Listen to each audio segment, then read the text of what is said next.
yesterday I asked the question, why aren't West Ham moving in this transfer window? What's taking so long? Well, I got my answer less than 24 hours later. We are moving in the transfer window. We are looking to get players in, and there's a little bit of a tug of war at the club over who should come in. But it does seem that Kalvin Phillips is a priority signing, and this transfer is being driven by David Moyes. We're actually hearing within the last half an hour, and I say this at, 11 o'clock, within the last half hour, it looks like the deal may be close. Negotiations are ongoing. Sky Sports are running with it. Talk Sport are running with it. This has gone beyond the usual rumours that just pop up on one website here or there, or you might find it on Caught Offside. This is in the big national press now, and I think it looks like we're going for it. Hey, you can't have it both ways, I guess, as far as I'm concerned. I think initially I'm underwhelmed by the transfer for a couple of reasons. I'll explain why in a second, but I think you can't have it both ways. Only yesterday on the video I said, look, however it is, I think we need to find a way to get Thomas Souček out of the first team. Not there's anything overly wrong with Thomas Souček, but that midfield does not work. James Ward-Prowse and Thomas Souček in there does not work, and you have to assume, bearing in mind Edson Alvarez had 2 injuries at West Ham now, and he gets booked quite a lot, that there are going to be times where we can't play with Edson Alvarez in there. It just seems really, really quickly we've gone from a situation where we had a player in Declan Rice who made the midfield tick to having another player in Edson Alvarez for different reasons who makes the midfield tick. It basically doesn't function without him. Now, what I said yesterday, we have to find a way to get Thomas Souček out of that, because I feel he breaks up our passing. He really does. But there's a number of reasons why I would like him to be on the bench. Number one is because David Moyes would all of a sudden have a player that he would utilise off the bench. I think, you'd have a substitute. And I think that's a really, really good thing for David Moyes. For the reasons I just explained, I think he's a hindrance to the way we try and pass the ball. But I didn't mind whether it was a winger, a midfielder or a forward. If it had been a left winger, I think Lucas Paquetá would have moved into number 10 and Thomas Souček moves out the team. It just seems with this instance, with Kalvin Phillips, it'll be a direct replacement. Now, I think on the surface of it, it's another defensive midfielder, which I don't think inspires an awful lot of confidence if that was going to be the only signing. Look, 2 major things were wrong against Bristol City, and that was that we couldn't score goals and we got bullied. I would suggest Alvarez coming back into the team sorts out the bullying situation, you would hope. A little bit of steel, a little bit of metal in the team. He's not going to sort out the goals. Kalvin Phillips isn't going to sort out West Ham's goals. However, I don't want to completely have a downer on the signing, because he is a very, very good player. Albeit an injury-prone player, he's a very good one. There's no mistake that some of the bigger clubs in Europe are trying to chase him down. What is interesting is in Europe you hear that Barcelona and Atletico Madrid want him.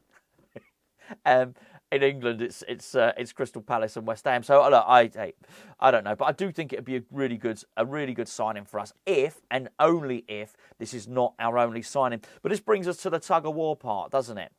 So it's David Moyes that wants him. Apparently, this isn't a view that's shared by Tim Steidten and by David Sullivan. Look, this is more of the same, isn't it? We've heard this before. It's always hard to try and work through whose signings are who. We know that James Ward-Prowse was David Moyes'. We know that Kudus, for example, was Tim Steidten. So this is going to be interesting to see who wins out here, but it does look like David Moyes is going to win out.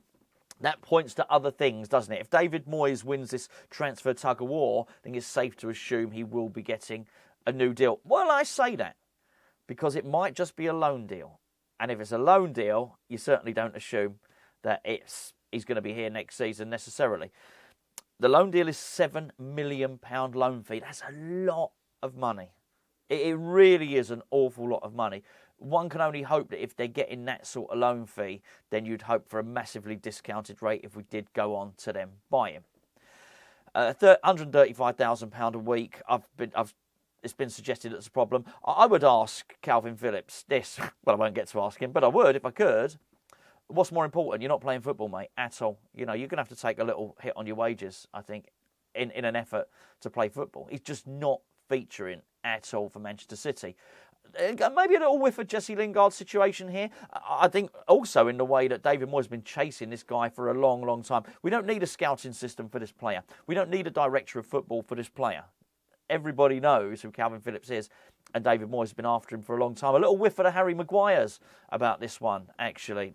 Now, the one thing that is interested in this is, up to a point, West Ham pursued a bid for Harry Maguire, up to the point where it got too rich. I speculated at the time, if you remember earlier on in the season, just after the transfer window, I said, I do wonder if they were marking it out. They were just going through the motions, through the steps, the club, so as they could say to David Moyes that we tried to get Harry Maguire, and but realistically they backed away from it. I don't know if you'll see the same situation here, but it's a really, really interesting dynamic. And the fact that talks are at an advanced stage sort of probably tells you everything you need to know on this one. I do think he would be a good signing for West Ham. I do think he would improve the team. And that's the first thing you've got to ask. Would this guy improve the team? Yes.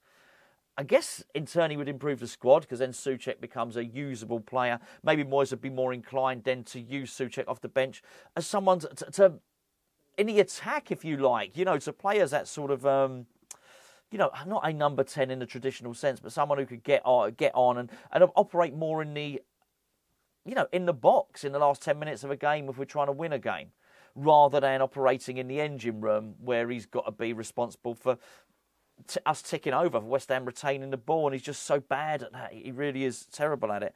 I think if everybody's fit, then it allows, I guess, Lucas Paquetá stays on the left. I think what you get is a midfield three of Edson Alvarez, James Ward-Prowse, and of course Kalvin Phillips. Lucas Paquetá stays on the left, and you've got this front three of Bowen, Kudus and Paquetá, which is a tasty lot. And I think if that's the team, then I think we become a better team. So I'm not angry about this. I've seen people, are angry about this transfer, but I do feel we're going to need somebody else. I don't want this to be the only bit of business. So we still have to then bring in a winger, an attacking midfielder, or an attacker. Whichever guise that comes in, be it a striker, a winger. I would actually, if we did that, if we managed to do the business and get Kalvin Phillips in, and an attacker that David Moyes wants to play, I think we'd be much improved, and I really do. And actually, I'd be confident in us finishing in a European position again. And I guess that's all that counts, right? Well, maybe not. Maybe a style of football counts. But I do think, even if Kalvin Phillips in the central midfield in replace of Thomas Souček, I do think the football would improve, particularly if we had that wonderful front three. But they're not always going to be available. Everyone's not going to be available. So this comes back down to the squad, doesn't it? So actually, if you had a situation where maybe you had Thomas Souček, you had Michail Antonio, and one more attacker on the bench that we go out and buy, then the squad starts to look a little bit good. You start to think David Moyes is going to make some substitutions. Then it starts to look a little bit better. The one final thing I'll say about Kalvin Phillips is he was captain at Leeds. Now, I can't tell you too much about it. They called him Mr. Leeds. Actually, I called him a Yorkshire Pirlo, actually. I couldn't attest to how good his leadership qualities are. I don't know. I don't have an encyclopedic knowledge of him, and I can't remember him being vocal. Some players sort of stand out, as leaders on the pitch, don't they? Tyrone Mings would be one. I look at him and I can see him. He's clearly very vocal on the pitch. He's sort of carries that air about him, doesn't he? So, and there's a lot of people like that. Jordan Henderson, I mentioned him. I know he signed for Ajax now. He looks like a leader. He is vocal. I don't know if Kalvin Phillips is that. I hope he is. And if he is, we need that. We need that leadership because it was awful. I mean, you look at Bristol City. Kurt Zouma was not the worst player against Bristol City. I've done my player ratings. He wasn't the worst player. Far from it. But in terms of leadership, I expect better. I really do. And he's not a leader. He just isn't. Is he captain? Does he wear the armband? I guess technically, yes, he does. He's the captain. But I think there's a hell of a difference between wearing the armband, being labelled as a captain, and being an actual leader of men. He's not that. Is Kalvin Phillips? I don't know. If he is, it'd be another good reason to get him on board. So I got to be honest, looking at it, I would be excited. I would be excited, actually, if we got Kalvin Phillips in, but only if it works like this. Kalvin Phillips comes in on loan, and he's David Moyes' choice. Then Steidten is allowed to bring in an attacker. You choose your position, winger, attacking midfielder, versatile player forward. but Tim Steidten's allowed to bring that guy in, and we bring in 2 players, effective players, who can hit the ground running in the Premier League, then I'd be really excited.